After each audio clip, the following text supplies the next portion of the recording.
Es una inglesa, ¿eh? Sí, no sé si es inglesa o se hace la inglesa. Ah, Bueno, yo les mandé el texto sobre un borrador, sobre la subjetividad, ¿no? Entonces, yo lo voy a ir leyendo y, y ustedes me van diciendo cualquier cosa. ¿Qué les parece? bárbaro. Eh, bueno, en principio tenemos que ubicar un poquito el sujeto como histórico, sujeto no como un sujeto, porque nosotros tenemos tendencia a pensar las cosas como fotos, en realidad las cosas se dan como procesos. eh, y en los procesos se dan condiciones materiales y subjetivas que permiten una u otra cosa. ¿Me expliqué hasta acá? Entonces, rastrear la historia es rastrear las condiciones en que se fue dando la historia del pensamiento o la historia del sujeto. Eh, en primer lugar, eh, tenemos que pensar que la filosofía pensó al sujeto como sujeto de la conciencia. Y hay un recorrido en esto, del sujeto como sujeto de la conciencia, el sujeto cognoscente. En Grecia había un funcionamiento, un desarrollo, una productividad que se altera históricamente más o menos a partir del Imperio Romano en el siglo V, más o menos. Que es cuando la Iglesia hace un pacto con el poder romano. Ese pacto de poder influye tremendamente en la subjetividad, tremendamente. Hay como un corte, después viene el oscurantismo, hasta Descartes. En todos esos cientos de años hay como, por ejemplo, todo el desarrollo que se venía haciendo de los filósofos y los escritores de Grecia, ¿no? Se producen algunos accidentes históricos como la quema de la biblioteca de Alejandría, que eso fue trágico, tremendamente trágico. Y eso es algo que lo explica muy bien Carl Sagan, lo recomiendo. Tiene un episodio que lo explica. ¿Qué es lo que explica Carl Sagan? Que todos los filósofos, los escritores, los estudiosos, matemáticos de la época, iban a la biblioteca de Alejandría y dejaban los papiros, ¿no? En la biblioteca de Alejandría se alojaba todo el saber de la época anterior incluso.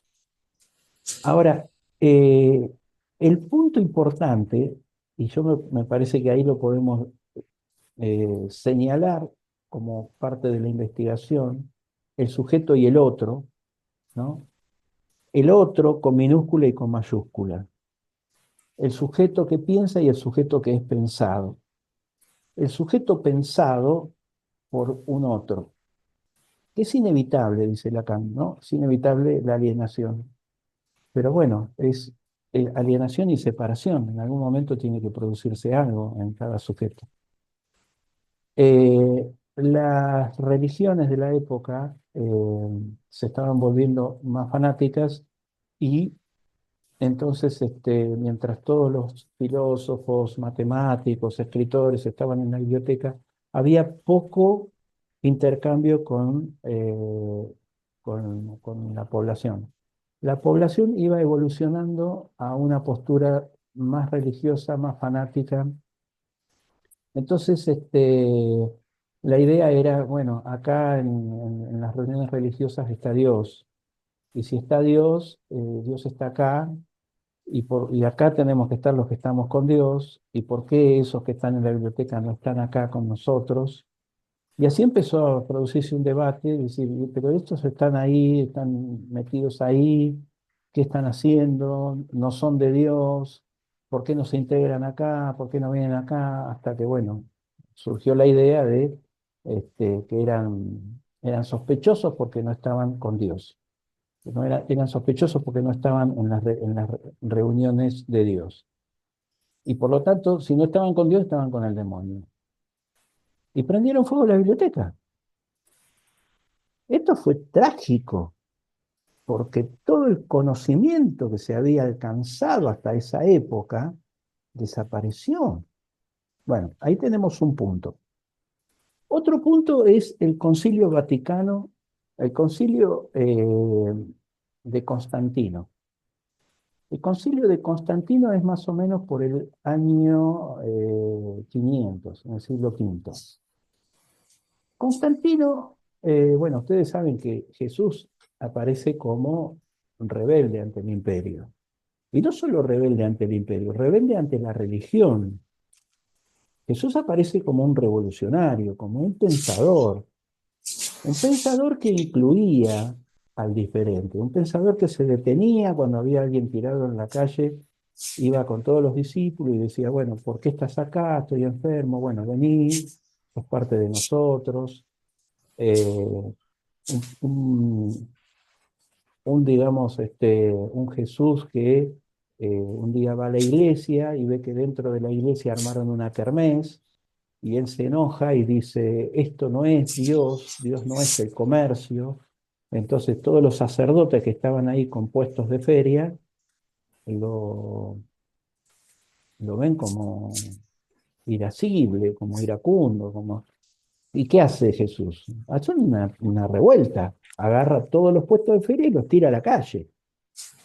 Es decir, la iglesia en ese momento funcionaba como la iglesia evangelista. Había obispos eh, por barrios, por pueblos, ¿no? Y armaban sus cosas.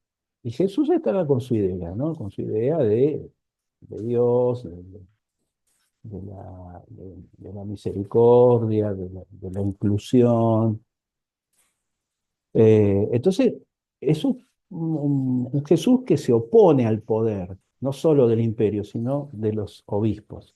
Y son los obispos los que pactan con el poder romano y le dicen, este es qué sé yo, es muy revoltoso y así el imperio romano, que el imperio romano tenía una cosa maquiavélica, y Maquiavelo decía, donde va el príncipe no tiene que alterar la forma de vida del pueblo, porque es la forma de sostenerse. Entonces los romanos eran cuidadosos con eso, ¿no? Entonces invadían, ponían su poder, pero no alteraban la cotidianidad del pueblo. Sí pedían que le paguen los impuestos, ¿no? Recaudaban. Bueno. Entonces los dejaron a los obispos, pero los obispos son los que lo denuncian a Jesús. Y el imperio después lo mata a Jesús, ¿no? Ahora, Jesús tenía un montón de seguidores. Tenía no solo 12 apóstoles, había más. Entonces hay evangelios de Judas, de Pedro, de María Magdalena, eh, que dicen que María Magdalena fue la mujer de Jesús. Eh, entonces, bueno, todo eso no se sabe, porque a partir del concilio de Constantino se altera profundamente el saber, la verdad, eh, porque el pacto es, bueno, de todos los evangelios que hay, el evangelio de María Magdalena, el evangelio de Pedro, el evangelio de... Todo eso lo dejamos de lado. ¿Y qué es lo que tomamos? Tomamos cuatro o cinco evangelios, Mateo, Marcos, Lucas, Juan. y se lo agregamos al primer testamento. Esa es una modificación. La otra modificación es que los curas a partir de ahí tienen que hacer el celibato. Dicen que el celibato tiene relación con la herencia. Entonces los curas dejan la herencia en la iglesia. Por eso la iglesia a lo largo de 2000 años acumuló tanta riqueza. Entonces el tema del celibato es un tema económico también, ¿no? Lo cual es muy cruel y muy violento para una persona condenarla a, qué sé yo, al voto de castidad, ¿no? Eh, bueno, eh, me apareció un mensajito acá, pero el Zoom va a continuar, porque continúa el Zoom, no se corta. Bueno, ahí tenemos un antecedente, ¿no? ¿Cómo se va alterando la historia del saber y la verdad? A partir del siglo V, eh, el poder y la religión pensaban al sujeto. El sujeto era pensado por Dios y por el rey. Y no se discutía. Sí, Guillermo, ¿querés decir algo? Y pensaba, digamos, bueno, vos lo mencionaste como accidente, lo de la Biblioteca de Alejandría, y digo, en un sentido, más allá de que hay quienes lo producen y demás, tiene algún lado de accidente en el sentido del efecto que tiene en la historia, porque pensaba, ¿qué es lo que comanda los cambios estos del discurso? Pues cuando vos ubicás lo de el otro y el sujeto pensado, o sea, el discurso que habita un sujeto y por lo tanto, en un sentido se podría decir es pensado, digamos, hoy también estamos habitados por una época y un tiempo, inclusive por un lenguaje. Si hablamos el lenguaje que hablamos, si hablamos con los conceptos que hablamos, es porque estamos alienados a un determinado discurso. Lógicamente, esta alienación no necesariamente implica un fanatismo, digo, o sea, qué sé yo. Puede tener uno un pensamiento crítico, pero aún en ese pensamiento crítico piensa desde determinados conceptos. Lo que vos quisiera subrayar nomás que esto que estás marcando, que me parece muy importante, que son cuáles son los determinantes del pensamiento en cada época. Em, y como indicabas ahí, digamos, tal vez es estos cambios que se van dando, digamos, responden a ciertos accidentes. Pensaba, digamos, en esta en la época antigua, y por ahí esta que empieza como la Edad Media, el Medioevo en el siglo V y se extiende hasta el descubrimiento de América, ¿no? Más o menos, digamos. Que ahí se dan dos hechos, diría dos accidentes históricos que cambian el pensamiento. Uno, bueno, la conquista de América, lo que enfrenta al pensamiento europeo con otras formas de producción. Digamos, o sea, se encuentran con un espacio donde la gente se relaciona de otra manera, produce de otra manera. Lo que siempre se comenta, no existía el concepto de trabajo como era pensado en Europa, en América. Una relación inclusive religiosa diferente a la que estaba en Europa, y creo que produce una sacudida. A la vez en esos tiempos, creo que es un poco antes, surge la imprenta, que se le atribuyen a Gutenberg, está bastante discutido quién inventó la imprenta, digamos, que tiene también un efecto en esto de cómo empieza a circular el lenguaje, digamos. Ya no solo se escucha, sino se puede leer, y empieza la crítica también, digamos, con esto. Seguramente siempre existió. Lo que empieza es la posibilidad de difundir ideas a través del escrito, digamos. Digo, nada más para situar estas cuestiones de accidentes que van cambiando los discursos de época. Claro, porque el tema es con qué. A mí me parece que hay principalmente tres momentos históricos para pensar la subjetividad.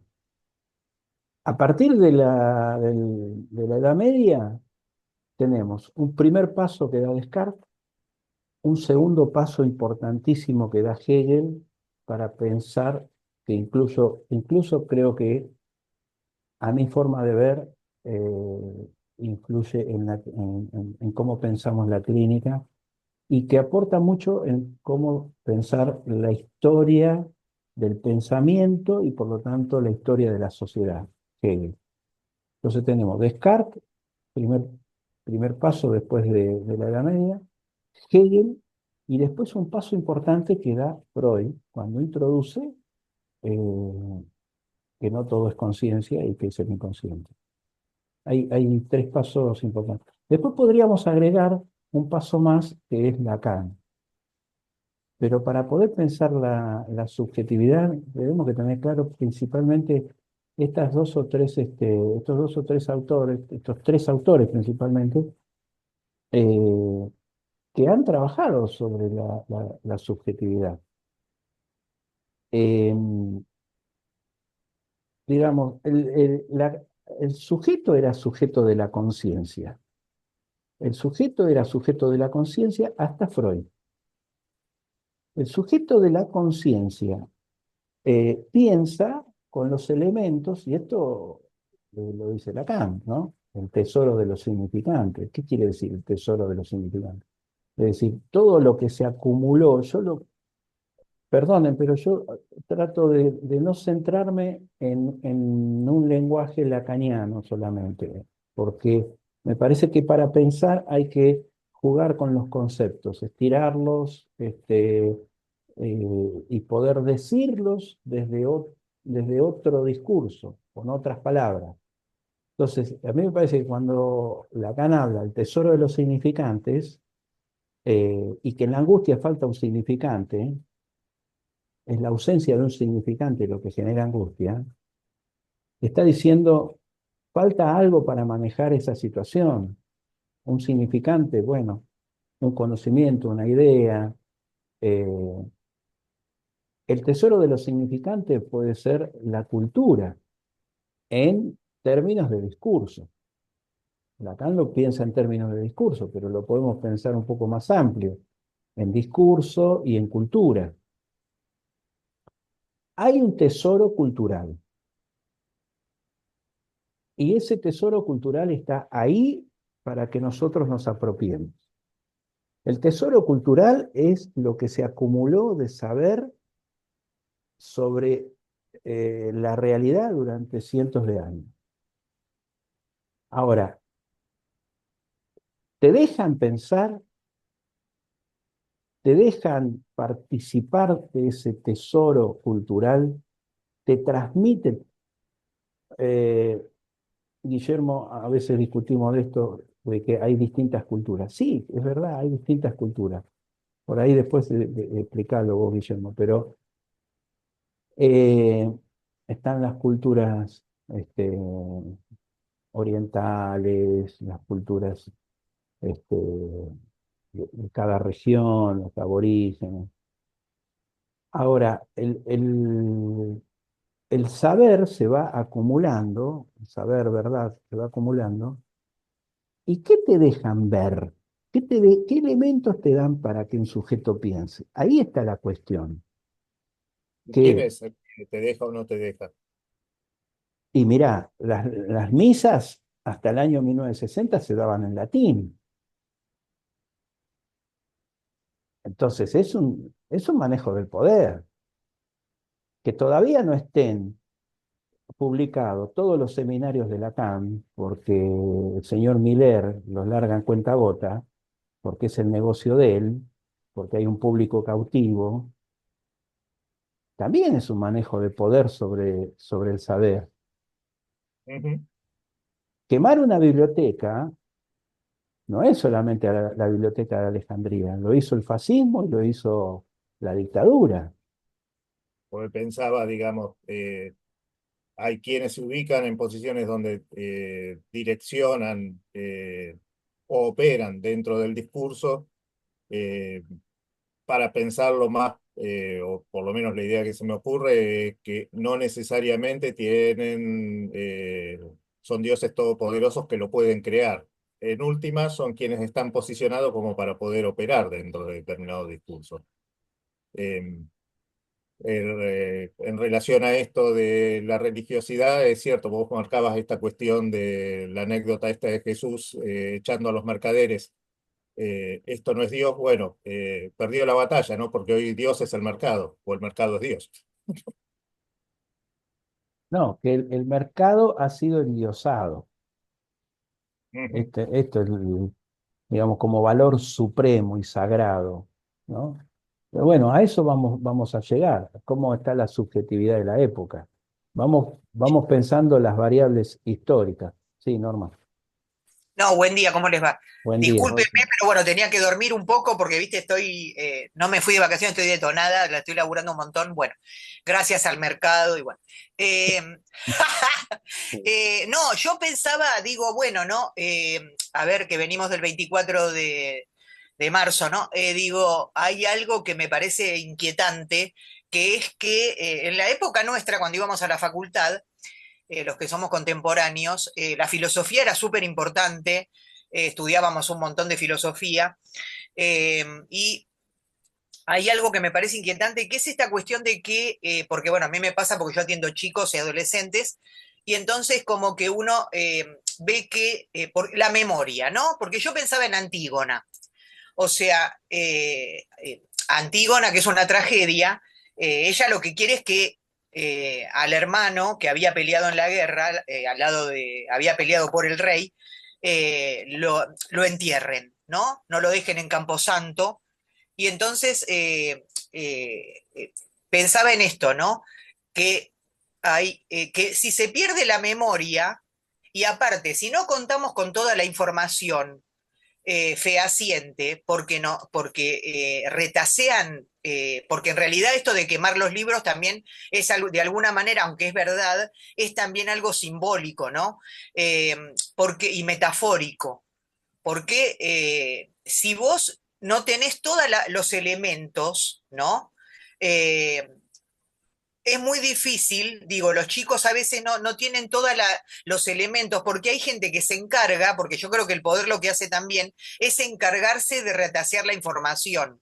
O sea, te dicen algo que no es verdad, ¿no? Esto de la posverdad y todo esto, y entonces vos te encontrás con gente, lamentablemente, que dice una cosa, ¿no? Que bueno, que no conoce la historia, ¿viste? Entonces uno tiene que estar explicándole un montón de cosas, ¿no? Porque bueno, uno la vivió la dictadura y un montón de cuestiones, que está bien, a mí me encanta hacer eso, pero digo, hay gente que, por ejemplo, el otro día lo que hicieron con el busto bueno, rompieron, o sea, cosas así, ¿no? Hacen cosas o le sacan el nombre Néstor Kirchner, o sea, también tomándonos por tontos, ¿no? Me parece, por un lado, ¿no? A los que somos más grandes, que nos vamos a acordar igual, o que tenemos ciertos principios, ¿no? Me parece. Y esto, ¿no?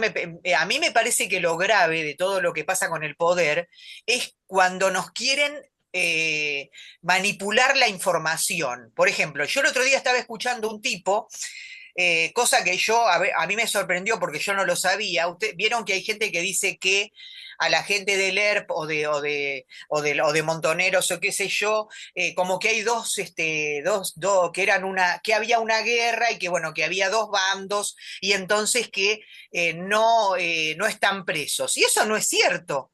O que se desclasifican, por ejemplo, que eso tampoco es cierto. Lo único que falta desclasificar, porque está perdido y no se sabe si existe o no y alguien lo tiene, es toda la información sobre el batallón 601. Después, todos los juicios que se siguen haciendo y que se hicieron en otro momento, bueno, hay mucha gente que está presa por distintas cuestiones también que hicieron los Montoneros y el ERM, ¿no? Porque, bueno, hay toda una facción de gente que dice que esos tipos que hay que hacer un juicio y qué sé yo, y eso también es otra mentira, ¿no es cierto? Bueno, esto me parece también inquietante. Hay gente que se encarga, porque ya no es una cuestión de una idea, sino que hay gente que se encarga de tergiversar perversamente, ¿no? Diría yo, la historia, ¿no? ¿Me entendés? O sea, entonces me parece grave eso, porque nosotros la vivimos, somos testigos de alguna manera, ¿no? De un montón de cosas. Pero lamentablemente, porque bueno, también uno tiene que pensar, ¿por qué? Porque yo me la paso todos los días pensando, ¿por qué está este hombre en el gobierno, ¿no? Entonces pienso, bueno, hay muchos chicos también que lo votaron, pero no solo chicos, otra gente, bueno, un montón de cosas, desilusiones, decepciones de la política, un montón de cosas, ¿no? Y otra cosa también que nos hacen creer es esto que nosotros, por lo que nosotros estamos de alguna manera hoy acá, es que los derechos humanos son una cosa del pasado y que de alguna manera no importan o no nos importan y que nosotros no somos seres políticos, ¿no? Eso quería decir. Bueno, vamos a tratar de hacer el repaso porque vamos a llegar a esto, Norma. Y la clave de todo lo que vos dijiste es dos cosas. Creer y nos hacen. Que volvemos a el otro con minúscula, el otro con mayúscula, piensa por nosotros. Volvemos a la biblioteca de Alejandría. Volvemos a la creencia y a partir de la creencia hacer cualquier cosa, prender fuego a los libros. Entonces, estamos en un momento que hay como un retroceso en esto, por eso está bueno que lo investiguen. Bueno, yo voy a tratar de hacer estos pasos históricos, de seguirlos en este resumen. Es un resumen pequeño, pero bueno, son pasos como para poder ir entendiendo. En primer lugar, esto, ¿no? El sujeto como pensado. Por lo tanto, el sujeto pasivo en tanto pensamiento. ¿Quién rompe esto? Es Descartes. En el año más o menos 1530, 1520, bueno, se los voy a ir leyendo de este, yo creo que se los pasé al, al resumen, ¿no? Al borrador. Eh, Descartes le gustaba la matemática, y bueno, le tocó ser soldado, estaba en Holanda, que no es poca cosa, porque en Holanda era un lugar donde se dejaba pensar y opinar, no estaba la Inquisición voraz, ¿no? O sea, lo que planteó Copérnico, por ejemplo, dijo, eh, Copérnico detiene el Sol y pone en movimiento la Tierra. Esto es terrible. Nosotros ahora parece algo que no tiene mucha trascendencia, lo sabemos. Pero en aquel momento la Biblia decía que los cielos eran incorruptibles. Por lo tanto, no había que ni hablar. Lo que era sagrado es sagrado. Sagrado, y esto lo dice Hegel, es como una roca, no cambia, ¿no? Entonces, los cielos son incorruptibles, no podemos hablar de los cielos. Si alguien viene a decir que este, la Tierra gira alrededor del Sol, está hablando de los cielos. En los cielos está Dios. ¿Cómo vamos a hablar del lugar donde está Dios? No, no, no había que hablar, no había que opinar. Entonces, no se podía pensar. Había que acatar lo que decía el rey y lo que decía la religión. Punto. Entonces, Descartes hace un movimiento y dice, bueno, pero yo no descreo de Dios, pero Dios puso la idea de perfección en mí, yo no soy perfecto, entonces la idea de perfección es algo que hay que alcanzar, entonces yo voy a dudar y voy a buscar la verdad. Eh, entonces ahí hace una división entre saber y verdad. Ojo, esto es importante, saber y verdad, porque puede ser un saber religioso, y decir, ahí en la biblioteca está el demonio. Es un saber. Pero Descartes dice, yo voy a dudar, tengo que tener evidencias, tengo que estar muy seguro. Entonces, Descartes, que es contemporáneo de Galileo, va generando una forma de pensar las cosas que da lugar a separarse de esta forma oscurantista de pensar, de esa forma mística, que todo se explicaba desde Dios. Y Descartes dice, no, yo tengo que estar seguro, tengo que comprobar, tengo que mirar. Y de ahí nace el paradigma actual científico, que es el positivista. Ese paradigma positivista que nace a partir de este pensamiento cartesiano, buscando la verdad separada del saber, porque el saber puede ser prejuicioso, pero la verdad hay que buscarla y hay que estar seguro y hay que comprobarla. Y es lo que decías vos hoy, Norma, que cualquiera dice cualquier cosa, los medios de comunicación dicen porque se supondría que tal cosa, entonces están en suposiciones. No es periodismo lo que estamos viviendo hoy en día, es propaganda, porque el periodismo tiene que comprobar.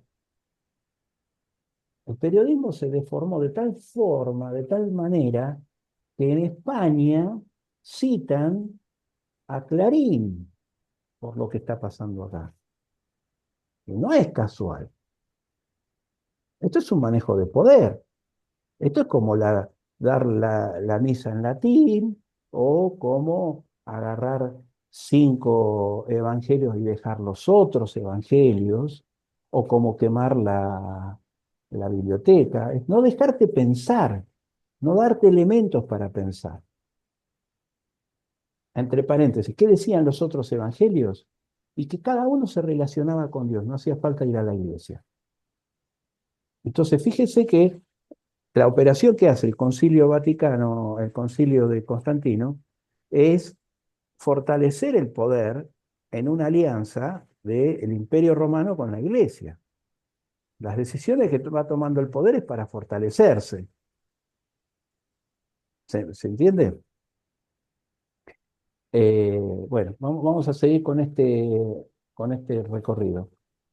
El sujeto, el objeto y la verdad. Esta es el paso que da Descartes. El discurso del método inaugura el sujeto pensante, ciencia, matemática. El sujeto, y ahí yo pongo espacio, pausa, distancia, espera. Todo eso necesita un sujeto. Espacio, pausa, distancia con el objeto y tiempo de espera. Porque si no está esta separación, hay una relación complicada, que puede ser alienación. Alienación en tanto que el sujeto es como que se transforma en el objeto. Entonces, el sujeto tiene que poder tener un tiempo de pensar. Nosotros, ¿qué hacemos con los pacientes? Bueno, venga, tal día, tal hora, nos vamos a dedicar una hora semanal a pensar qué es lo que le pasa. Empiece a contar, empiece a escucharse. Vamos a dividir en partes lo que le pasa, que viene a veces y a todo junto. Bueno, pero ¿y esto qué es? ¿Cómo es esto? ¿Y esto otro qué es? Es el método cartesiano. Descartes decía, primera parte, primero dividir en partes, después ir de lo simple a lo complejo. Tenés que tener un método para pensar, tenés que tener tiempo y método. Bueno, entonces,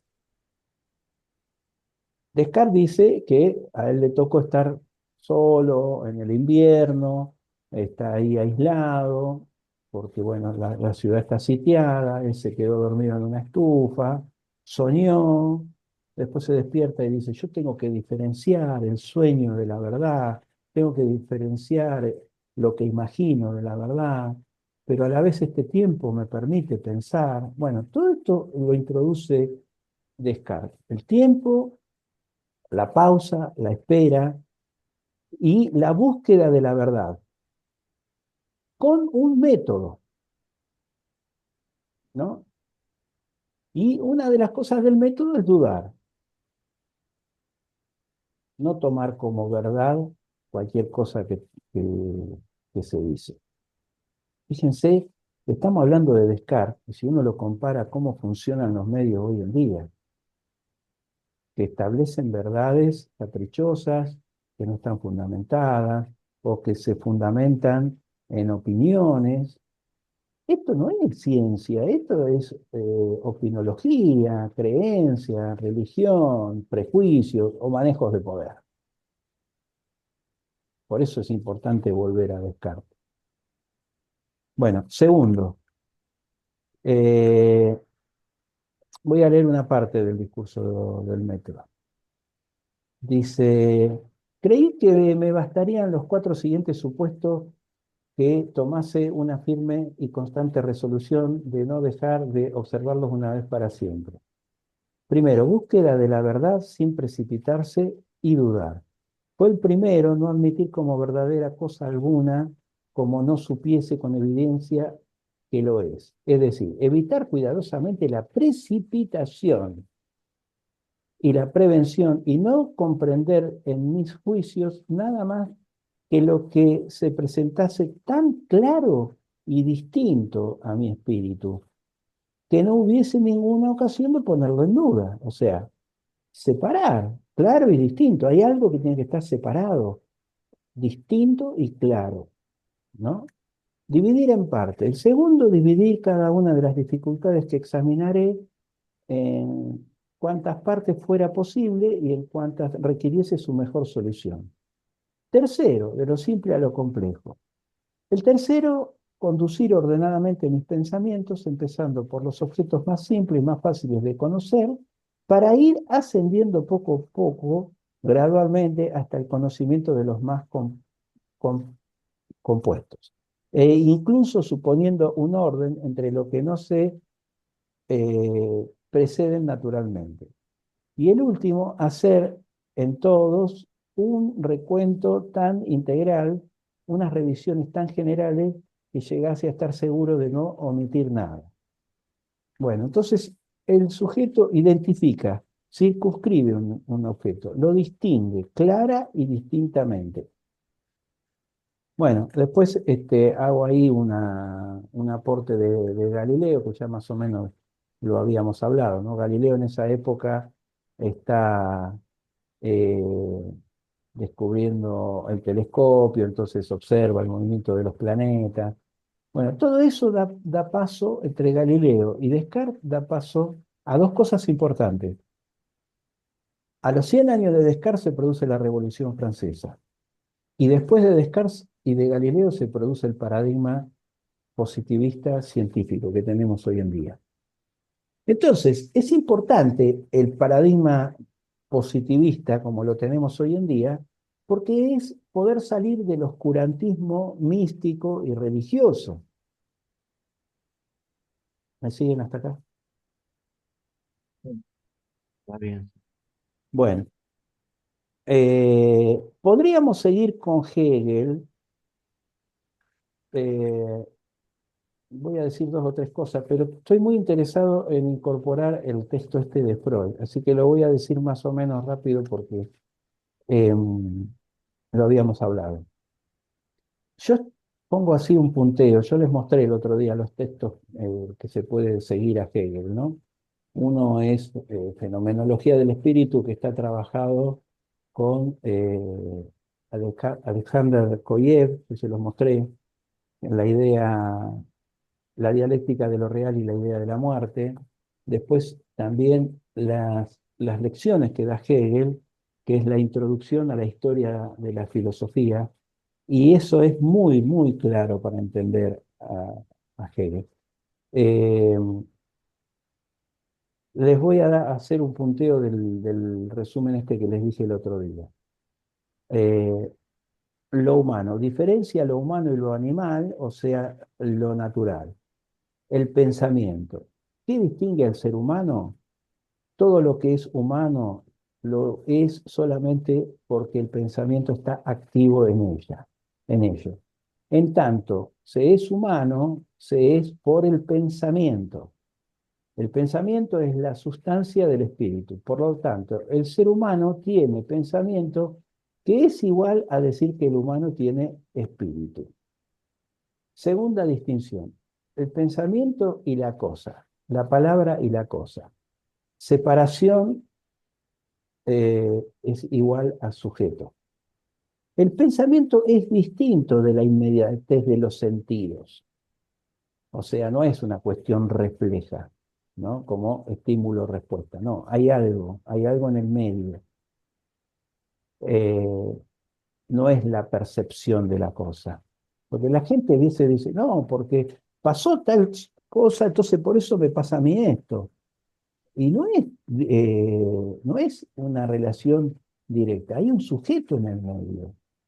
O sea, nosotros no podemos darle valor de verdad. Sí, le damos valor de verdad a ese discurso, es lo que le pasa al sujeto. Pero en algún momento, a veces hay que decirle al paciente, bueno, pero no a todos lo que les pasa esto, les pasa lo mismo que le pasa a usted. A ver, ¿cómo introducimos el sujeto responsable o el sujeto que está eh, produciendo algo en este paciente? Si viene y dice, a mí me pasa esto eh, porque ¿qué quiere qué le parece a usted? Me sucedió esto, me sucedió lo otro, me sucedió aquello, entonces por eso estoy así.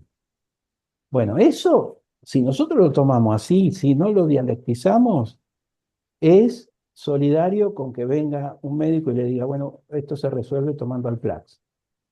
Punto. Sujeto no existe. Y pasa, porque viene un paciente y nos dice, sí, yo me pongo nervioso a la hora de comer, y me cae mal la comida, pero bueno, no, el gastroenterólogo me da el Plax. ¿Y cuánto hace esto? No, hace como 12 años. Y el gastroenterólogo nunca lo mandó al psicólogo, al psiquiatra. No. ¿Se dan cuenta? O sea, hay una alteración y no hay forma de poner esa parte de la alteración subjetiva a trabajar. Se tapona el sujeto con una pastilla. Bueno, sigo. El pensamiento no es la cosa y tampoco la inmediatez ni de los sentidos ni los reflejos neurológicos. Vuelvo a decir, espacio, separación, pensamiento, sujeto. Representación, significado. Dice Hegel, la sustancia es esencialmente sujeto. Tercera distinción, transformación de la realidad. El pensamiento produce y se produce. El pensamiento asimila y transforma, produce. Mientras el pensamiento produce el ser, que es verdadero por el pensamiento. Pensamiento igual discurso. Mientras produce el ser. Esto es Fenomenología del Espíritu, página 15. El pensamiento se produce, el sujeto se produce y produce el ser. Y también produce los sistemas de ideas. ¿Hasta acá me siguen? Los sistemas de pensamiento son el tesoro de los significantes, diría Lacan. Son la filosofía, la religión, la política. Es decir, si bien el primer paso lo da Descartes, que dice, yo tomo distancia de lo que me dicen y voy a dudar. Por lo tanto, esta distancia es importante para que un otro no arrase al sujeto. No es todo lo que pensó el otro, sea Dios o sea el rey, piensa las cosas y no se discuten. No, él dice, yo me tomo permiso para dudar igual pensar, dudar igual introducir el sujeto. Y a partir de introducir el sujeto, bueno. Pero lo que pasa es que Descartes pareciera que está de una forma más descriptiva. En cambio, Hegel dice que el sujeto transforma. Mientras va pensando, va produciendo sistemas de pensamiento, postula la realidad que postula es la realidad. O sea, no hay una realidad concreta, objetiva. La realidad es lo que se postula. Si nosotros trabajamos sobre los pacientes, trabajamos sobre el discurso del paciente. No sé si me expliqué. Y a la vez esto permite que se pueda dialectizar. O sea, así como lo postuló, lo puede repostular, lo puede dialectizar. Esto es lo que hacemos nosotros con los pacientes en el tratamiento. Entonces, Hegel dice, la representación prácticamente es la cosa. La representación prácticamente es la realidad. La realidad es como nosotros nos la representamos y la pensamos, que a la vez la pensamos con los elementos que nos da la época, porque él habla de sujeto de época, ¿no? Él habla de que la realidad se piensa con los elementos culturales de una época. Uno no puede pensar las cosas como las piensan, qué sé yo, los habitantes del Amazonas. Tenemos otros parámetros para pensar. Entonces, nuestra realidad es cómo nosotros la pensamos. Ahora, fíjense en que esto es solidario con lo que plantea Lacan. Sujeto, losange, objeto A. El objeto A y el sujeto están relacionados por el fantasma.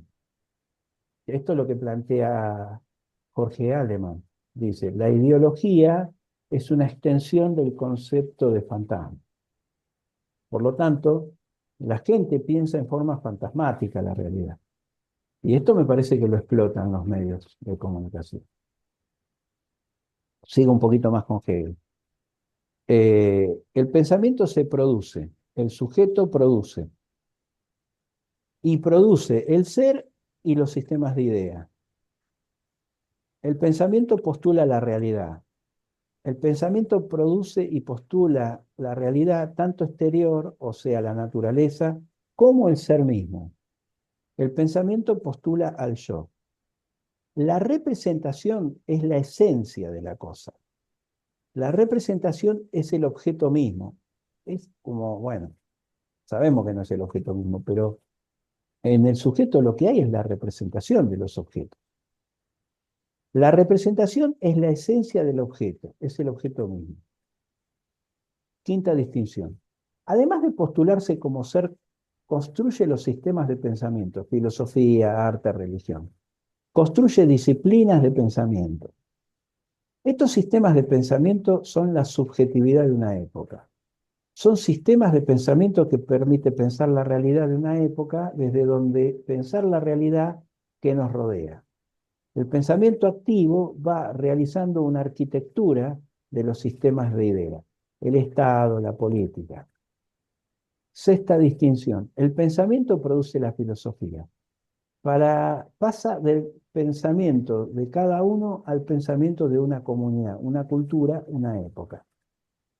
Hegel dice, históricamente la filosofía se ha ocupado de la noción de sustancia y dejó de lado la noción de sujeto. Es decir, esto es importante, ¿no? Porque no podemos hablar de los objetos sin tener en cuenta quién habla de eso. El sujeto es el que postula eso. ¿Quién lo dice? ¿Se entiende hasta acá?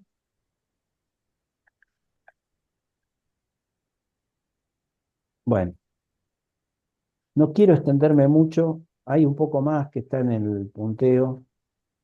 Lo último que voy a decir es que él postula los tres momentos, que es la tesis, la antítesis y la síntesis. Con lo cual queda que hay una postulación, supongamos en una época se postulan las cosas de tal manera, después hay una contradicción, se da una nueva hipótesis, y después se llega a un momento de conclusión. Con lo cual, esto es importante, ¿no? Porque él lo que introduce acá, primero que la realidad no es sagrada, que la realidad es postulada. Y que en esa postulación, es una postulación que podríamos decir de época o de un momento. Esa postulación puede enfrentarse después con que el sujeto percibe otras cosas. Estas otras cosas que percibe las compara con el conocimiento que tiene, con la postulación que tiene, y dice, pero acá falta algo, esto se contradice. Y entonces se produce una contradicción. Y hay una ley que por ahí, si podés, Fabián, la podés mencionar después, las leyes del materialismo histórico, que es unión y lucha de contrarios. Es decir, no hay posibilidad que no haya contrariedades.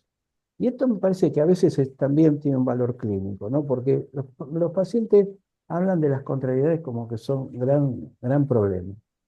Es imposible vivir sin contrariedades. Y la historia es una historia de contrariedades, que se resuelven en un tercer momento y se logra un equilibrio determinado durante un tiempo. O sea, hay un movimiento dialéctico permanente. Esta me parece que es la genialidad de Hegel. El conocimiento está en un movimiento histórico y dialéctico. Entonces, todo lo que nosotros conocemos hoy, dentro de 200 años, lo vamos a repostular de otra manera. Con lo cual, esto quiebra la verdad sagrada. La verdad no es sagrada. Esto es otra cosa que Hegel lo descarta. Y otra cosa que va diciendo Hegel, que también es algo distinto a Descartes, es que se van integrando los momentos históricos. Se van integrando. Y esto es algo que lo podemos pensar en el sujeto. El sujeto eh, tiene que ver con la historia, con su historia. Su historia es el material histórico que tiene como sujeto. Después esto lo vamos a complejizar cuando introducimos Freud, ¿no? Pero un sujeto no puede ser otra cosa que las condiciones materiales históricas en las que se movió. Y esto lo plantea Lacan. Se tira en el discurso y bueno, y el discurso nos habita a nosotros. Y hay que ver qué hacemos con eso, ¿no? Bueno, voy a tratar de ser breve para introducir un poquito Freud. Parece un chiste eso. Introducir Freud brevemente. Eh, ¿Hasta acá algo que quieran preguntar? Dale, dale, Marma. No, yo decía, en esta época de redes, ¿no? Me pareció súper interesante porque lo anoté, está buenísimo, espacio, pausa, distancia, espera. Eh, Cuando vos tenés, por ejemplo, chicos que, por ejemplo, suben un emoji, ¿no? Y el otro, suponete el compañero, cosa que uno ve todo el tiempo, ¿no? Y entonces identifican ese emoji, pero todos de la misma manera, o sea, no es que hay múltiples sentidos. Por ejemplo, yo me encuentro muchas veces decir, bueno, pero por ahí eso quiere decir esto, o quiere decir tal cosa, o quiere decir tal otra cosa. O sea, no es que porque te pusieron un emoji, no sé, de carita triste, digo en general, ¿no? Y hay como, me parece un poco, no sé lo que ven ustedes en la clínica, pero me parece que el tema de la ansiedad es algo bastante patente, ¿no? Y me parece que hay esto por un lado. Después me parece también que el tema, cuando dijiste lo del tema del fármaco, yo que atiendo gente que está internada por consumo, eh, que es otra problemática, donde no hay tiempo de espera. O sea, vos te sentís mal y te tomás algo. No quiero sentir nada, quiero estar anestesiado, no quiero saber nada de lo que me está pasando, o sea, yo quiero estar drogado, ¿no?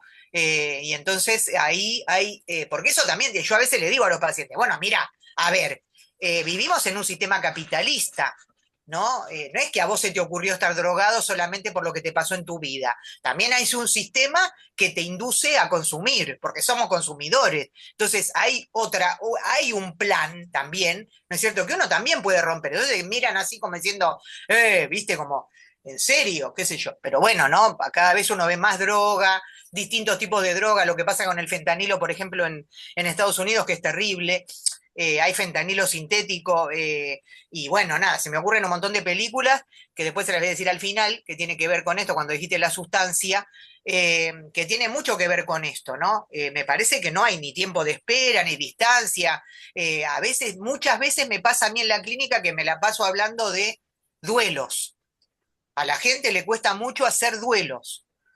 O sea, tanto a los adolescentes como a los adultos, ¿no? No sé qué les pasa a ustedes, pero bueno, es lo que yo veo, ¿no? Se repite esto, ¿no? Como uno le dice, bueno, pero usted no hizo el duelo, usted, Mm. pero usted se tomó su tiempo para llorar, o usted tal cosa, bueno, y uno ve que no, o sea, ¿no? Como que todo es rápido, se pulveriza. Entonces me parece que también esto nos puede pensar, nos puede ayudar a pensar qué tipo de sujeto, a qué sujeto, o sea, cuál es el sujeto al que estamos de alguna manera asistiendo hoy, ¿no? ¿Qué sujeto es, ¿no? Mm. Eh, ¿Esto tiene tiempo de espera? ¿Hay un espacio con el otro? Porque si no, no habría, por ejemplo, tantos femicidios, ¿no? De alguien que el otro, el sujeto y el otro se confunde y ya no hay una distancia, ¿no? Mm. Yo veo eso, las redes lo que hicieron es muy paradójico, porque parece, o sea, parece que estamos todos comunicados, pero no estamos comunicados, o sea, porque uno encuentra, tengo varios chicos que se han querido suicidar o bueno, ese tipo de problemática, o han intentado suicidarse, y entonces donde vos ves que no hay una distancia, ¿no? Y eso es interesante para pensar también qué niños hay hoy, ¿no? Por Bueno, ejemplo. me parece que el otro día lo hablábamos. Un ejemplo de época es la película, que la podríamos pasar en el colegio como parte de un conversatorio, o algunas partecitas. La película de Chaplin, Tiempos Modernos, en donde hay un otro que exige al sujeto producir, impone tiempos de producir. Obviamente no tiene en cuenta la subjetividad de ese sujeto. Ese sujeto empieza a, digamos, entrar en la demanda de este otro, empieza a estar alienado y empieza a enfermar. Entonces empieza a hacer cosas raras, y empiezan a correr porque se escapa, se descompensa. Y llega un momento que se mete dentro de la máquina. Entonces se lo ve a Chaplin deslizándose entre los engranajes. Y me parece interesante cómo el sujeto se volvió objeto. Y esto es lo que me parece que es lo que vos estás diciendo, ¿no? El aplastamiento del sujeto. El sujeto cuando se droga, el sujeto cuando no tiene tiempo de pensar, que no tiene elementos para pensar, le faltan significantes. Entonces, como se angustia rápidamente, no tiene capacidad de espera ni capacidad de frustración, lo único que le queda es medicarse, con vino, con clonazepam, con cocaína o con lo que sea. No, es decir, la época va generando un daño a la capacidad subjetiva. ¿Me expliqué? ¿Me esperan un segundito que le tengo que abrir la puerta a un albañil que llegó recién? Ahí se podría pensar, ahí Norma puede ser la especialista en lo que, en base a lo que decía Claudio Armar, como sí, estaría bueno un cine debate con la película de Chaplin, ¿no? Con algunos. Claro. Pero hay una película más actual que se llama La Sustancia, que es muy interesante. Es una mujer que, bueno, que la hace Demi Moore, que ganó el Oscar. La tipa la dirigió una mujer y es muy interesante porque la tipa está decadente. Entonces, bueno, viene el productor y le dice que ya no sirve más, que es obsoleta, y entonces que la van a cambiar por una persona más joven, porque ya Esa que es una actriz en la película, hace de una actriz. no, ella da clases de gimnasia por Ah, televisión. Es un programa que tiene ella, viste, hace un montón de tiempo. Entonces, ¿qué pasa? Ella escucha toda esta situación, entonces se va se agarra el auto, está bastante consternada y angustiada, y entonces tiene un accidente y cuando va al hospital, eh, ella está buenísima. Cuando va al hospital, el enfermero le toca la espalda y le dice, usted podría servir para el experimento, le dice, ¿no? Para una investigación, qué sé yo. Y ella lo mira así como diciendo, ¿qué le pasa al tipo este? Y el tipo no le dice más nada. Bueno, la mina se viste, qué sé yo, se va y cuando mete la mano tiene un saco amarillo que está buenísimo porque, bueno, está muy cuidado todo eso porque también tiene mucho que ver, encuentra una dirección, ¿no? Entonces ella se dirige a este lugar y encuentra en un locker una sustancia, ¿no? En el locker, o sea, y tiene un montón tiene como una prescripción para poder, eh, y esto es súper interesante porque me parece que tiene mucho que ver con la época en la que estamos viviendo. Ella va a la casa y entonces la película es terrible. Había momentos donde, miren que yo miro películas hace de que era, yo tengo 64 y desde que tenía 12 años miro Mirá. películas y me tapaba los ojos porque era terrible. Bueno, la mina, la sustancia Hola. dura una cantidad de tiempo, ¿no es cierto? Y ella lo que tiene que hacer ella se convierte, o sea, es ella misma desdoblada en otro cuerpo. Ella deja su cuerpo en otro lado, guardado, o sea, y el cuerpo, y ella se convierte en una chica de 20 años que por supuesto lo hace otra actriz, ¿no? Y esto es lo más interesante de todo. Pero lo que le dicen es que es muy interesante porque que ella no puede, esto dura una semana. Ella no puede pasarse de ese tiempo, a la semana ella tiene que dejar ese cuerpo y convertirse en la que era y no abusar de esto, porque si no, todo esto repercute sobre su cuerpo, porque ella tiene un cuerpo, o sea, entonces, por supuesto que esto no pasa, porque bueno, decirle a un tipo o a alguien no hagas tal cosa, bueno, no lo va a dejar de hacer. Y juega con esto que es súper interesante porque ella se queja en un momento, bueno, yo no quiero esto, yo quiero que la sustancia me dure, no sé, un mes, no, pero no se puede, bueno, y todo esto, y entonces cuando habla con el tipo, lo llama por teléfono y el tipo es una voz, es genial, y la voz le dice, no, mire, es usted misma, como que ella se está peleando con ella. O sea, ¿no? Y bueno, después pasan un montón de cosas, pero es una película maravillosa, interesantísima, que por supuesto en el Oscar pasó sin pena ni gloria, porque claro, habla de los fundamentos justamente de lo que es Estados Unidos y un montón de cosas, ¿no? Entonces a nadie le dio bola porque sí, le tuvieron que dar el premio a Demi Moore, porque bueno, no les quedó, no, algunos le dieron el premio a otra persona, porque bueno, porque no le dieron bola, pero aparte porque era una directora mujer, que es una francesa, pero bueno, a mí lo que me interesaba era La esto, ¿no? justificación. Pasan estas cosas, ¿no es cierto? Cómo el tema del paso del tiempo tampoco se acepta, queremos todo ya, ¿no? Bueno, pero no importa. Hablando de cine, ¿no? Ahí, Claudio, Sí, antes de que sigas, querías decir algunas cositas por ahí que anoté de lo que venías diciendo, ¿no? dale. Para pensar esto en relación a la subjetividad de la época. Una es, como vos explicabas, que de alguna manera la subjetividad religiosa es capturada por el Estado romano justamente para consolidar su poder, ¿no? Es un Mm. momento. Bueno, quizás nosotros tengamos que pensar en esta época cómo eh, el gran poder que emerge, que son grandes capitales con una acumulación, con un poder económico, incluso como decíamos en reuniones anteriores, por encima de los estados. Por ejemplo, Elon Musk, todos estos sectores, salvo estados como China, Estados Unidos, Rusia, India, después tienen más poder económico que muchos estados. Lo que capturan ahora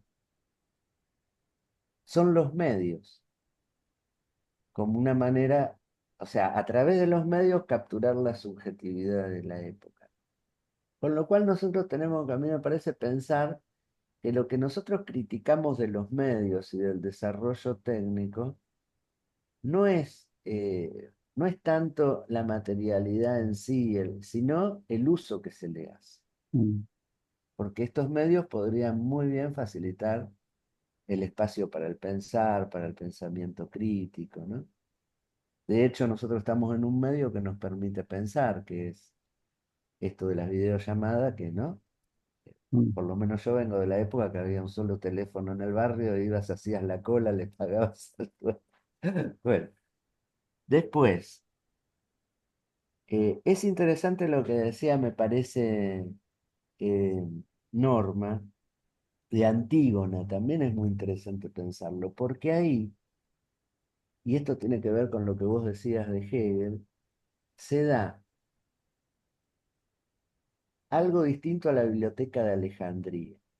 Así como en la biblioteca de Alejandría hay un poder que captura eh, el espíritu religioso para sostenerse, ¿no? Para destruir a ese otro que lo ve como que puede conspirar contra su poder. En Antígona es al revés, porque Antígona, eh, Creonte, que representa al Estado, lo que le dice es: yo tengo razones de Estado para no sepultar a uno de tus hermanos, que fue traidor a la patria, salió, ¿no? Esta cuestión. Y Antígona, que es una buena representante del deseo, ¿no? Porque ella ahí es la única que es fiel a su deseo, el deseo de enterrar a su hermano.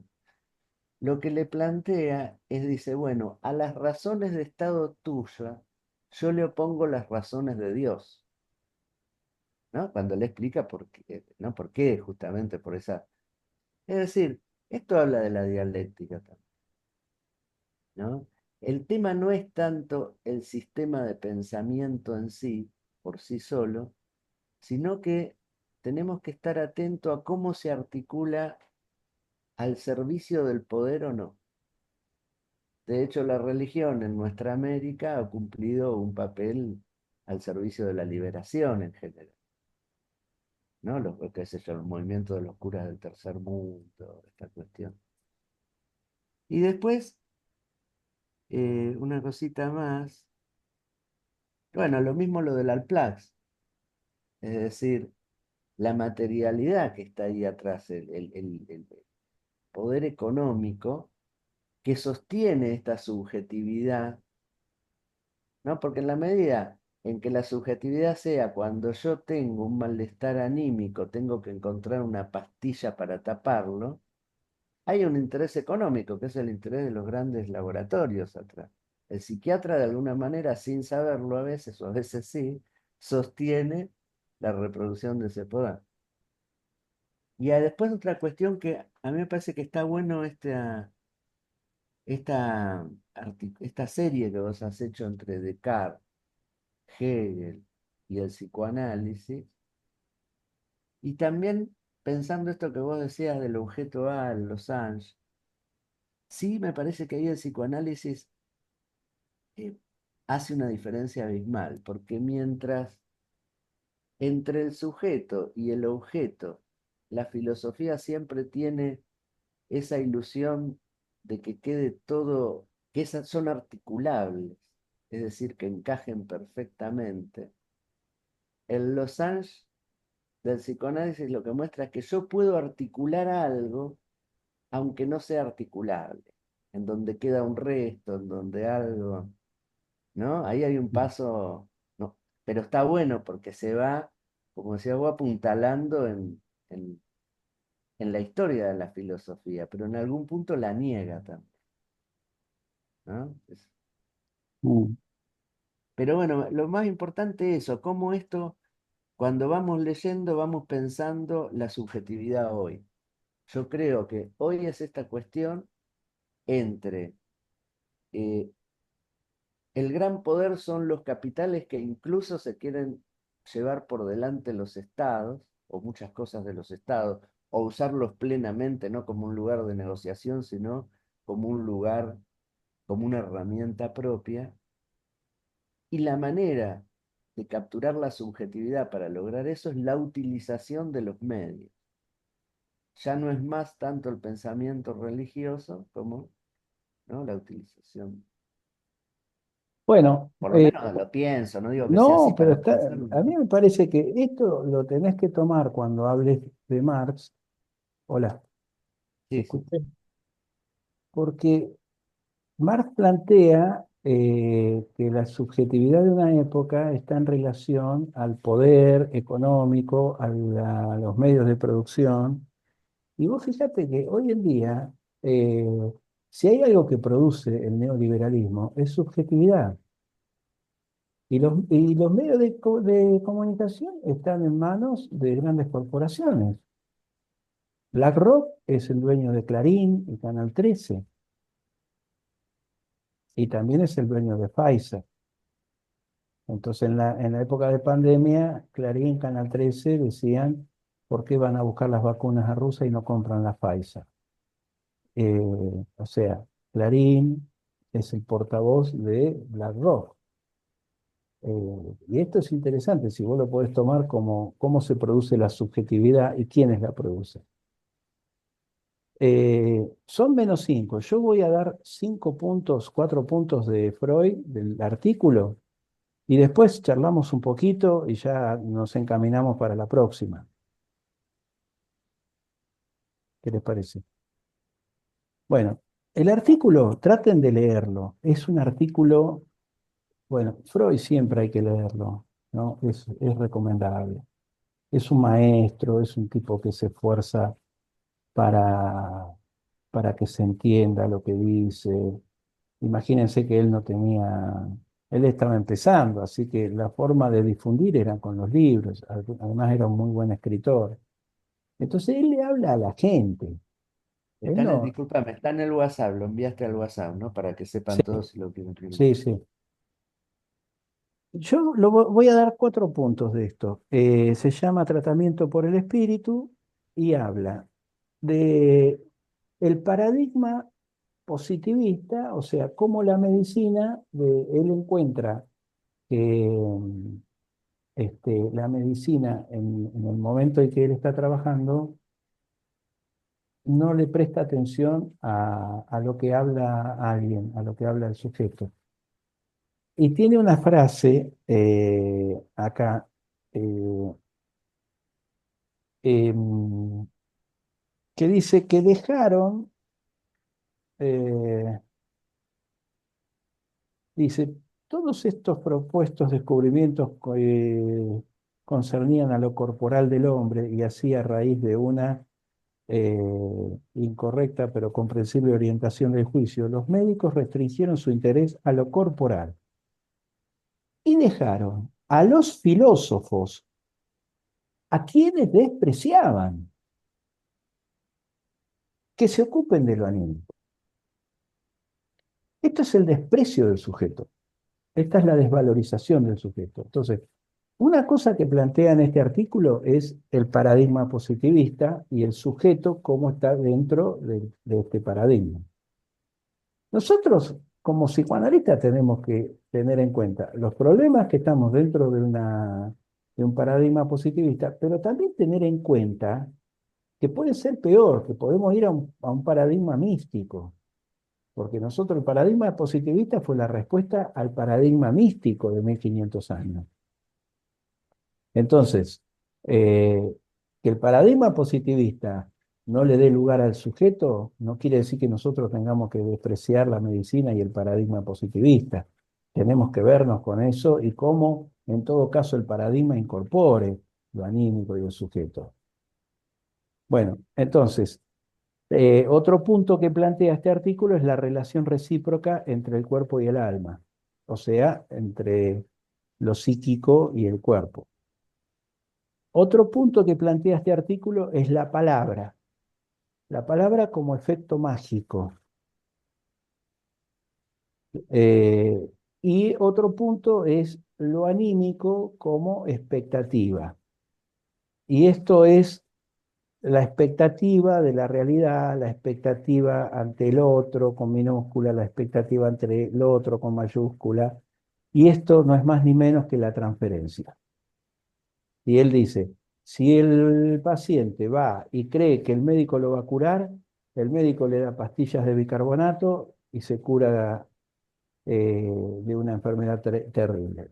El paciente va y cree que no lo va a curar y le puede dar la mejor medicina. Está bueno, porque esto es, digamos, la dimensión del sujeto, hasta dónde llega. Pero no lo vamos a leer hoy porque ya van a ser las 10 y por ahí está bueno que intercambiemos un poco algunas ideas antes de concluir.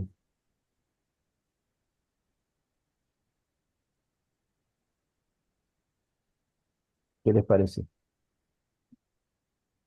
Está bueno. Este lo leeríamos la próxima reunión, ¿no? Y léanlo y lo puntuamos, lo puntualizamos. Es un artículo sencillo, pero está bueno porque marca estas cosas, ¿no? El psicoanálisis dentro de la medicina, el paradigma positivista, la relación entre el cuerpo y el alma, el efecto mágico de las palabras, la expectativa que nos hace pensar la relación de un sujeto con un otro y también la transferencia. Entonces, la tercera parte, después de Descartes y de Hegel, es introducir el inconsciente. Y me parece importantísimo porque si bien es un texto de divulgación, la divulgación en ese momento era muy central porque no sería lo mismo hablar de psicoanálisis hoy que en ese momento fundante. Eh, y me parece que plantea justamente qué significa esto de lo psíquico, digamos, qué significa esto de espíritu o alma para Freud. O sea, desde ya, bueno, en el recorrido que fuiste haciendo, digo, queda muy claro que siempre hay cosas que no cierran, digo. Un poco posterior a Descartes, Pascal planteaba, digamos, hay razones del corazón que la razón no entiende. Esto que no termina de entrar en las razones es algo de lo que se empieza a preguntar a Freud. Y está muy interesante, va todo el texto de tratamiento por el espíritu, pero nada más deténganse en el primer párrafo donde define tómalo de alma y espíritu e indica también la posición en el tratamiento. No es el tratamiento del espíritu, sino desde el espíritu. Eh, y bueno, y me parece que empieza a desplegar qué se puede pensar justamente para despegarlo de una versión mística, si querés. No está hablando del alma o el espíritu en una versión mística. Eh, lo está tomando en otro y lo está fundando desde otra mirada, digamos. Sí, me parece, la verdad que es un texto muy, muy rico. Sí, el espíritu es el inconsciente, el espíritu es la subjetividad. Fíjense que Hegel dice, fenomenología del espíritu. ¿De qué está hablando? De los fenómenos, no, no es espiritista Hegel, no está hablando con fantasmas. Él En habla ese, de los fenómenos de los psíquicos, los fenómenos de la mente, los fenómenos de la conciencia. en ese sentido, digamos, me parece, bueno, que lo ubica muy bien, digamos, el psicoanálisis marca estas dos vertientes que tienen que ver. Por un lado, hay ese punto que hablaría de lo psíquico, si querés, en el sentido de lo que nos habita, hay un discurso de época, pero Freud distingue muy específicamente la singularidad de un inconsciente. ¿Qué trabajo hay sobre ese discurso de época? Y toda la producción freudiana interroga ambas puntas, digamos. La vertiente subjetiva, pero sin perder un discurso de época, digamos. Cuando se va a la Salpêtrière a encontrarse con las histéricas, está preguntándose qué pasa en la época, por qué este fenómeno se da en este tiempo. Sí, creo que es un texto muy interesante y para empezar a entender o seguir entendiendo. Mira, llevo algunos años, todavía sigo entendiendo qué es esto del psicoanálisis.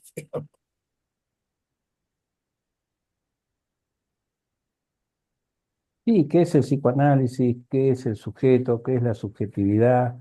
Y, y entender, eh, como decía Descartes, claro y distinto, poder separar en partes y a veces en opuestos. Yo creo que estamos en una época que está afectando gravemente al sujeto de época. Gravemente está, digamos, o eh, disminuyéndolo o reduciéndolo, la capacidad subjetiva, confundiendo, eh, digamos, llenando de espejitos de colores, distrayendo o exigiendo tremendos sacrificios entre el trabajo y el viaje, ¿no? La gente te cuenta 10 horas de trabajo, 2 horas de ida, 2 horas de vuelta.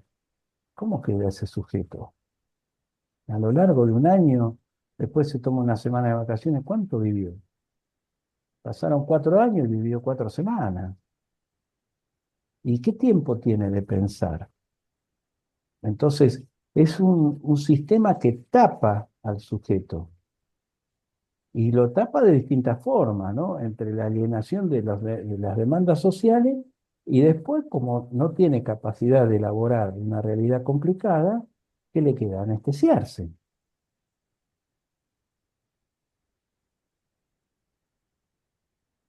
Compañeros, me tengo que ir porque tengo que atender. Ya cambié el horario para poder estar con ustedes, pero tengo que atender a una paciente. Bueno, habíamos quedado en reunirnos los segundo y los cuartos sábados de cada mes. Vamos a Bueno, continuar con eso. Vamos a hablar con Vanessa si ella puede, este, si ella quiere un viernes, que acomode un viernes y nos reunimos con ella, o le vamos pasando el material. Pero sostengamos los sábados como veníamos el año Bien. pasado, segundos y cuartos sábados. Y por ahora yo diría, porque hoy Vanessa tampoco pudo a las 8. Entonces, si nosotros vamos a incorporar nuevos compañeros del Colegio de Psicólogos, proponer las 8 un sábado no, es como que, como dicen los chicos, no Demasiado. garpa. Así no que, sé, Guille, si te llamó el psicólogo este que yo le di tu teléfono. Ah, qué lástima. Bueno, le voy a volver a insistir porque me dijo que le interesó un montón. Y bueno, planteemos, si querés, las 9 para el grupo de estudio, que sería de 9 a 10:30. sí, pongamos.